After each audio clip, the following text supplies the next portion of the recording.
আইলো কনভেনশন আছে 144, ওই কনভেনশনের উপরে ভিত্তি করে এই ট্রাইপারটাইট যে কনসাল্ট আরেকটা শুধু ইন্ডিভিজুয়াল আছে গার্মেন্টসের জন্য একটা পিসিসি আছে, সেখানে গার্মেন্টসের যে বিষয়গুলো আছে সেগুলো আবার ওই পিসিসি কমিটিতে আলোচনা হয়ে সবকিছু সমাধান হয়। আপনারা জানেন না গার্মেন্টসের বিভিন্ন আন্দোলন করতে দেখি, শ্রমিকদের বিভিন্ন রকম করতে দেখি, তো সেই সকল বিষয়গুলা এই পিসিসির মাধ্যমে কিন্তু সমাধান করা হয়, ঠিক আছে।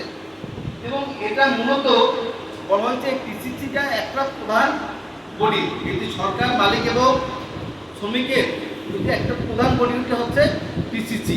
এটা একটা অ্যাপেক্স বডি এবং এটা কি করে লেবার এবং ইন্ডাস্ট্রিয়াল রিলেটেড যে ইস্যুগুলো আছে, ঠিক আছে, শ্রমিক এবং যে এই যে আমাদের শিল্প সম্পর্কিত যে ইস্যুগুলো আছে সেখানে আপনি সাউন্ড ইন্ডাস্ট্রিয়াল রিলেশন বলতে পারেন, যাতে সুষ্ঠু শিল্প সম্পর্ক থাকে মালিক এবং শ্রমিকদের মধ্যে, সকল বিষয় নিয়ে আসলে আলোচনা করে। যখন যে সমস্যা হয় সেই সমস্যাগুলো সমাধান করার জন্য আলোচনা করে বা শিল্পের কিভাবে উন্নয়ন করা যেতে পারে সেই বিষয় নিয়ে আলোচনা করা হয়। আমাদের ট্যানারি ওয়ার্কার্স ইউনিয়ন, ট্যানারি শ্রমিকরা এটা আনন্দিত হবে, তাদের কাজে লাগবে। আপনাদের এই প্রচেষ্টার সাথে আমরা একমত, ঠিকই না? কি হবে আরো বিস্তারিত ভাবে বলা যাবে, এখানে সুবিধা হবে এইটুকুই বুঝতে পারতেছি।